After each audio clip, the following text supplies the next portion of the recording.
সেই জুলাইতেই উত্তাল ভারত।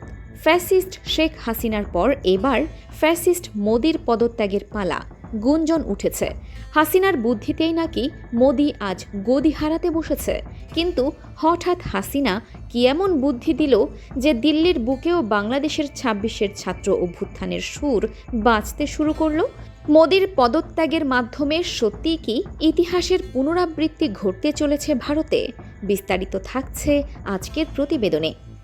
আসলে ইতিহাস বারবার ফিরে আসে। মাত্র ২ বছর আগেই বাংলাদেশে কোটা সংস্কারের দাবিতে শুরু হওয়া আন্দোলন একসময় রাজপথ ছাপিয়ে গণ অভ্যুত্থানের রূপ নিয়েছিল। রাজপথের দাবানল সামলাতে না পেরে ক্ষমতা ছেড়ে দেশ ছাড়তে বাধ্য হয়েছিল তৎকালীন শেখ হাসিনা সরকার। সময়ের চাকা ঘুরে আজ ঠিক ২ বছর পর ১ই জুলাই মাসে ভারতের রাজধানী দিল্লির রাজপথে তৈরি হয়েছে সেই একই চেনা ছবি। এবার আর বাংলাদেশের ঢাকা নয়, বরং দিল্লির যন্তর মন্তর থেকে সেন্ট্রাল ভিস্তা কেঁপে উঠেছে হাজার হাজার ক্ষুব্ধ তরুণের গর্জনে। তরুণদের এই সাহসী গর্জন কিছু সময়ের মধ্যেই মোদির মসনদ কাঁপিয়ে দিয়েছে। তাই নিজের ক্ষমতা টিকিয়ে রাখতে হাসিনার পথই অবলম্বন করছে। স্বৈরাচারী হাসিনার মতোই বর্বরতা প্রদর্শন করছেন স্বৈরাচারী মোদি। দেশ জুড়ে প্রশ্ন ফাঁস ও পরীক্ষা জালিয়াতির বিরুদ্ধে তরুণদের এই জমাট বাঁধা ক্ষোভ অল্প সময়েই হাজার হাজার শিক্ষার্থীর প্রাণের আন্দোলনে রূপ নিয়েছে। এই তরুণ শিক্ষার্থীদের মূল দাবি ছিল একটাই, অযোগ্য ও ব্যর্থ শিক্ষামন্ত্রীকে অবিলম্বে পদত্যাগ করতে হবে, পরীক্ষা ব্যবস্থায় শতভাগ স্বচ্ছতা ফিরিয়ে আনতে হবে এবং গোটা শিক্ষা কাঠামোর আমূল সংস্কার করতে হবে। তারা আন্দোলনের ধারাবাহিকতায় যন্তর মন্তরে প্রায় ১ মাস অবস্থান কর্মসূচির পর ডাক দেওয়া হয় লং মার্চ টু পার্লামেন্ট বা সংসদ ভবন ঘেরাও কর্মসূচির। ভারতের বিভিন্ন প্রান্ত থেকে হাজার হাজার শিক্ষার্থী এসে জমা হতে থাকেন রাজধানী দিল্লিতে।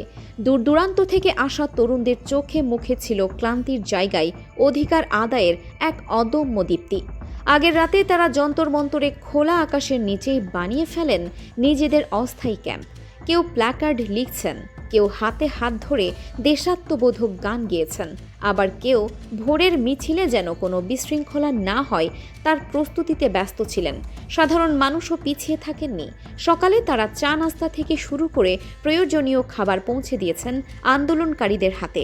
সবচেয়ে নজর কাড়া বিষয় ছিল তরুণদের সুসংগঠিত প্রস্তুতি ও শৃঙ্খলা। সামাজিক যোগাযোগ মাধ্যমে আন্দোলনের নিয়মকানুন ও নিরাপত্তা নির্দেশিকা স্পষ্ট করে প্রচার করা হয়েছিল।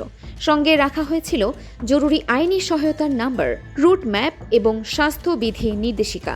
তাদের পরিষ্কার বার্তা ছিল তারা কোনো সংঘাত চান না, সহিংসতা চান না।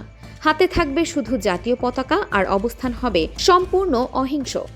কিন্তু সোমবার সকালে হাজার হাজার শিক্ষার্থীর এই জনসমুদ্র যখন সংসদের দিকে এগোতে শুরু করে, তখনই নেমে আসে প্রশাসনের নির্মম ও নজিরবিহীন বাধা। পরিস্থিতি সামাল দেওয়ার নামে সেন্ট্রাল ভিস্তার চারপাশে মোতায়েন করা হয় শত শত পুলিশ, র্যাপিড অ্যাকশন ব্যাটালিয়ন এবং আধা সামরিক বাহিনীর সদস্য। ব্যারিকেড দিয়ে পুরো পথ আটকে দেওয়া হয়। শিক্ষার্থীরা যখন কোনো সংঘাত না জড়িয়ে শান্তিপ্রিয়ভাবে ব্যারিকেড পার হওয়ার চেষ্টা করে, তখনই শুরু হয় বর্বরোচিত হামলা। মোদির পুলিশ বাহিনী এক প্রকার ঝাঁপিয়ে পড়ে এই নিরস্ত্র তরুণদের ওপর। চোখের পলকে শান্ত দিল্লির রাজপথ পরিণত হয় এক যুদ্ধক্ষেত্রে। ছাত্রদের লক্ষ্য করে চালানো হয় একের পর এক লাঠিচার্জ, ফাটানো হয় টিয়ার শেল এবং ছিটানো হয় তীব্র জল কামান। চারদিকে ছোটাছুটি, টিয়ার শেলের ধোঁয়া আর পুলিশের বুটের শব্দে এক আতঙ্কের পরিবেশ তৈরি হয়। রক্তাক্ত অবস্থায় রাজপথে লুটিয়ে পড়েন একের পর এক ছাত্র। একাধিক নারী শিক্ষার্থীর ওপরও নির্মম নির্যাতন চালানো হয়। শত শত আন্দোলনকারী আহত হন। রক্তাক্ত তরুণদের সেই বিভৎস ছবি ছড়িয়ে পড়ে সামাজিক যোগাযোগ মাধ্যমে, যা দেখে শিউরে ওঠে সাধারণ মানুষ। সামাজিক যোগাযোগ মাধ্যমে শুরু হওয়া ছোট একটি সামাজিক উদ্যোগ দেখতে দেখতেই কয়েক মাসের মধ্যে ছড়িয়ে পড়ে দাবানলের মতো। অবস্থা বেগতিক দেখে এবং আন্দোলন ছড়িয়ে পড়া ঠেকাতে পুরো এলাকা যেন অবরুদ্ধ করে ফেলা হয়।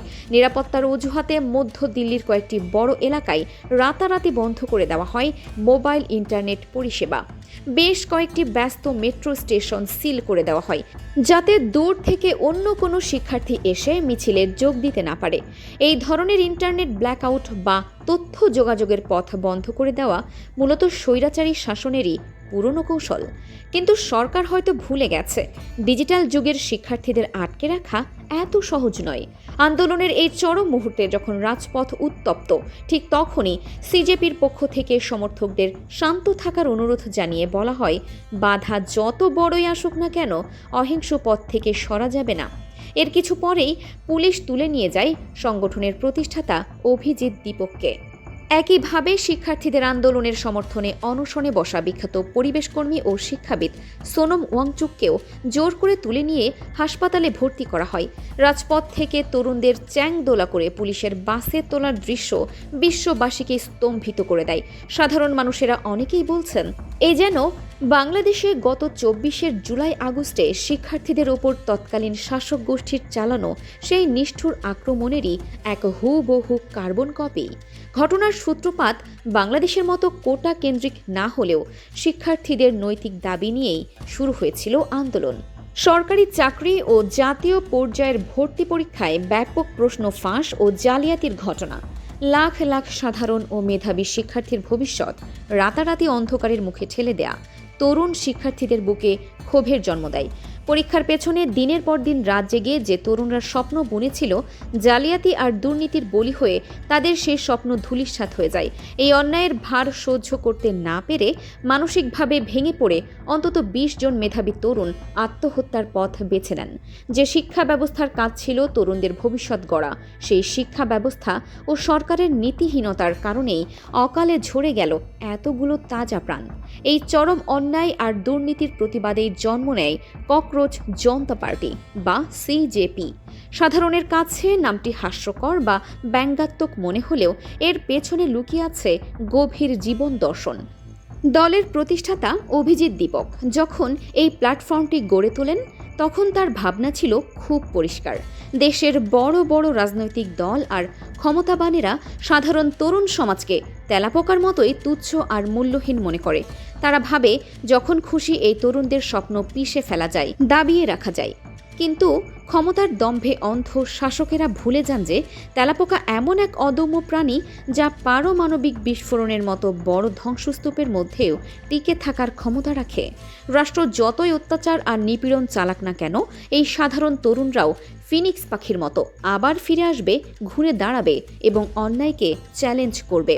প্রশ্ন ফাঁসের দুর্নীতি বিচার, শিক্ষা ব্যবস্থার সুশাসন আর হাজার হাজার তরুণের এই স্বতঃস্ফূর্ত বিদ্রোহ ভারতের রাজনীতির ভবিষ্যৎকে কোন দিকে নিয়ে যাবে তা শুধু সময়ই বলে দিতে পারে।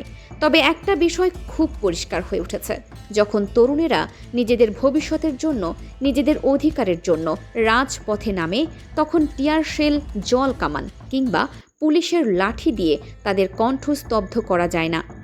অহংকার ছেড়ে যদি সময় থাকতে শিক্ষার্থীদের কথা না শোনা হয়, তবে রাজপথের এই দাবানল যে কোনো দেশের ক্ষমতার ভিত নাড়িয়ে দিতে পারে। ইতিহাস কিন্তু বারে বারে সেই শিক্ষাই দিয়ে এসেছে। বাংলাদেশ, শ্রীলঙ্কার ইতিহাস থেকেও যদি ভারত সেই শিক্ষা না নেয়, তবে মোদি তার গদি অচিরেই হারাতে বসেছে।